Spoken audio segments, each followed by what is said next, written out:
Les prix des denrées alimentaires ont encore grimpé, un scénario qui se répète à l'approche des fêtes de fin d'année.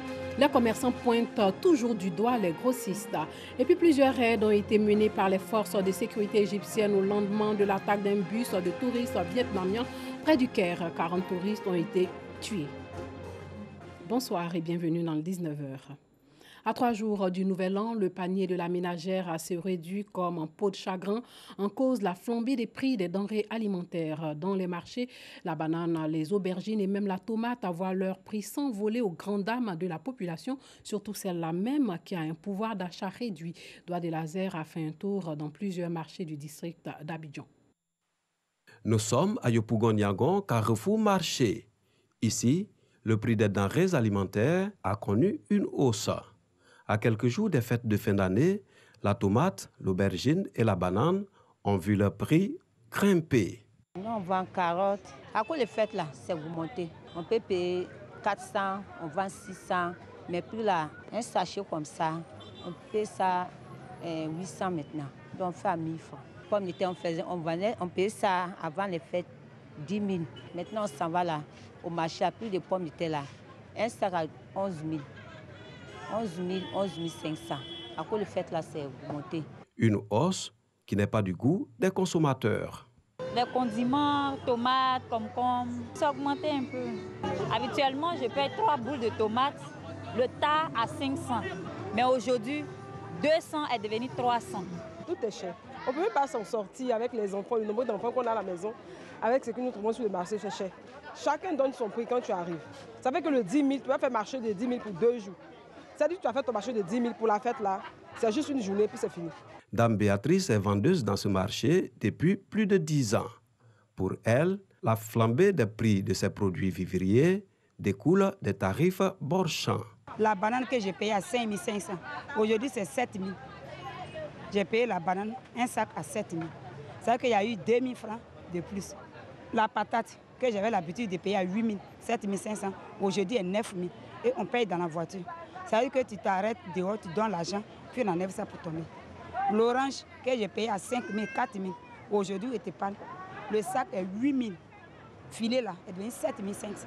Ce que je faisais 3 à 100 francs, 4 à 100 francs, je suis obligé de faire 5 à 200, 4 à 200. Chaque année, en période des fêtes de fin d'année, les produits de grande consommation connaissent une hausse considérable.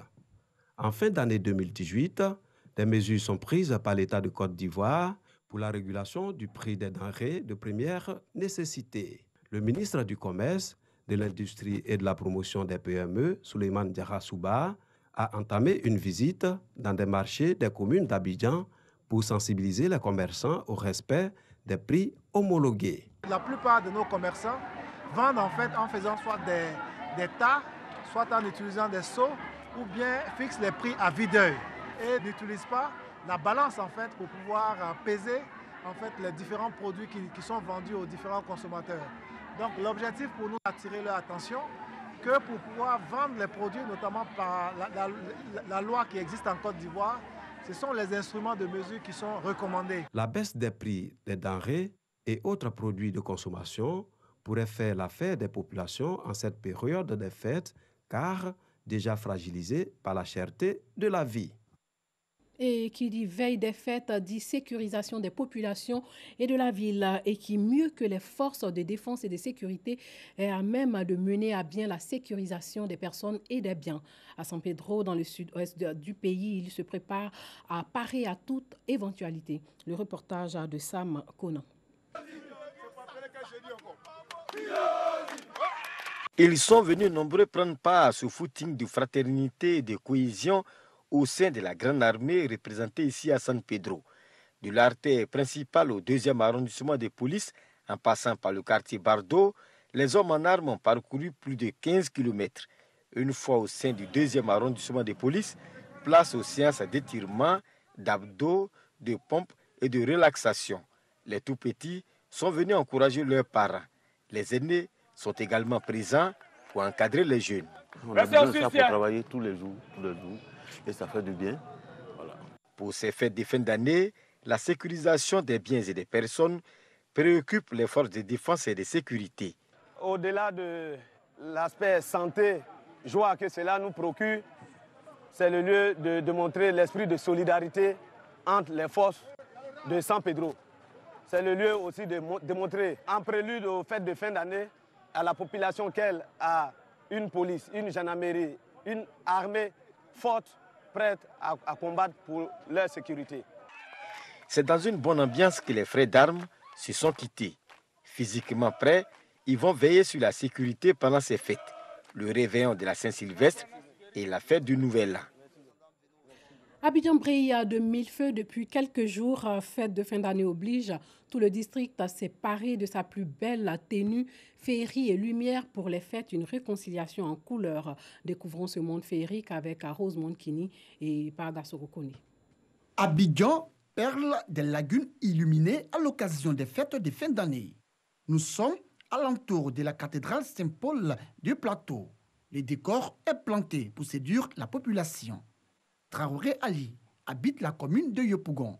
Il a parcouru plusieurs kilomètres avec sa famille pour admirer ces tubes lumineux. Ça fait 7 ans que chaque année nous sommes là. Pendant au moins 1 heure, 2 heures de temps, qu'on oublie nos soucis un peu, voilà, en passant avec les enfants au jeu de lumière. Ces lumières n'attirent pas que des visiteurs.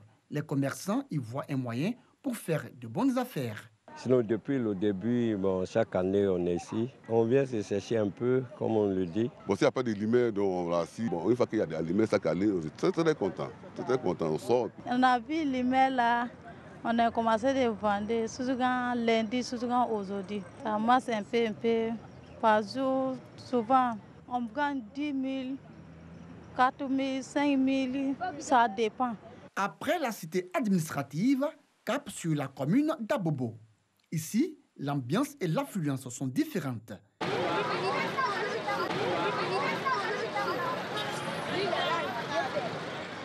Les Abobolais sont sortis massivement pour prendre des photos et voir un seul spectacle, les lumières d'Abobo. Je suis à la gare, je suis regarder le jeu de lumière. C'est passé, ça m'a plu. Ça a duré, on ne met pas de lumière à la gare. Il y a les enfants qui sont à la gare, ça a duré, ils ne voient pas les lumières. Donc comme j'ai vu les lumières, ça cause ça, je suis content. C'est très bien, pour faire qu'on continue comme ça chaque année. Chaque fin d'année, le district autonome d'Abidjan est illuminé. Le concept d'Abidjan Ville Lumière a pour but de redonner espoir aux Abidjanais après les longs mois de stress. Sapins, bonhomme de neige, Père Noël, palmiers et autres images ont été réalisées pour agrémenter ces fêtes de fin d'année.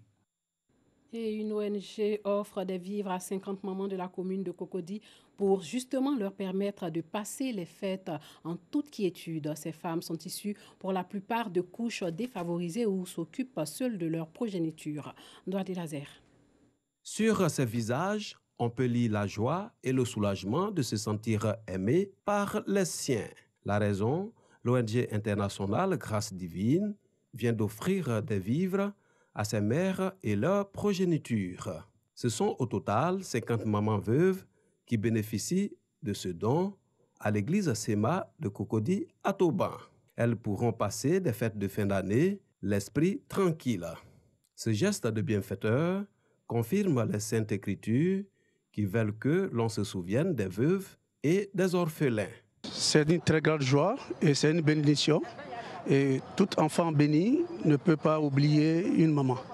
Et à cette année de fin d'année, nous ne pouvons que penser à nos mères. Et voilà mon soutien. Ce que j'avais à cœur, c'était de rendre heureuses certaines mamans qui n'avaient pas vraiment de quoi pour les fêtes. Pour la sélection des bénéficiaires, nous sommes partis sur le terrain.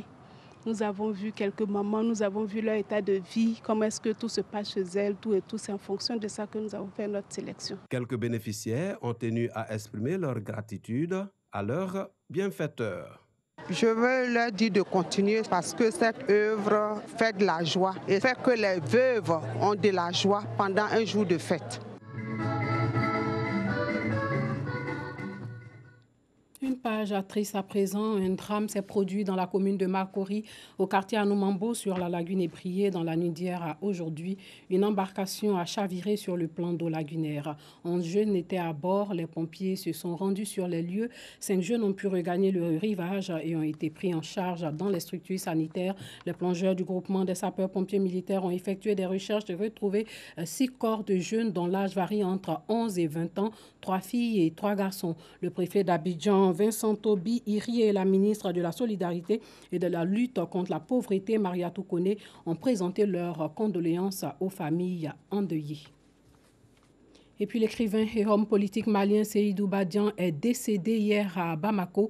Il a produit plusieurs œuvres, dont Sous l'orage, qu'il a propulsé sur la scène littéraire internationale. Pour lui, écrire était une forme de combat. Il a remporté le Grand Prix littéraire d'Afrique noire en 1965 et le Grand Prix des mécènes à l'édition 2017 des Grands Prix des associations littéraires. Rosemonde Kini, Paragasorokoni.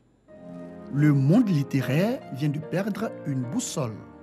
Seydou Badian Kouyaté, l'auteur du célèbre roman Sous l'orage, est décédé ce vendredi 28 décembre 2018. Seydou Badian Kouyaté avait 90 ans. Il a effectué des études de médecine à l'université Montpellier en France. En 1956, il rentre au Mali et est nommé médecin des circonscriptions.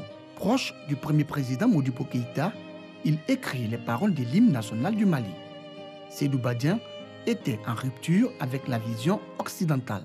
J'ai un problème personnel avec l'Occident. J'ai fait mes études en France, mais je me rends compte que l'Occident veut coûte que coûte que l'Afrique soit une copie du monde occidental. Ils veulent tout de suite la démocratie à l'occidental. Ils veulent tout de suite la liberté de presse à l'occidental. Ils veulent tout de suite ça à l'Occident. Ah, si tu te dresses contre ça, c'est un sacrilège. Tu dois être pendu. Mais moi, je suis certain d'une chose, c'est qu'ils sont dans l'erreur. Historiquement, sociologiquement, nous sommes différents. Nous sommes différents. On ne peut pas tricher avec notre histoire. On ne peut pas tricher avec notre sociologie. Notre société est différente aujourd'hui de celle que connaît l'occidental. Il devient à l'indépendance du pays ministre de l'économie rurale et du plan. Lors du coup d'État de Moussa Traoré, en 1968, il est déporté à Kidal, puis s'exile à Dakar, au Sénégal. Écrivain reconnu internationalement, Seydou Badian publie en 1957, 3 ans avant l'indépendance du Mali, son premier roman intitulé Sous l'orage.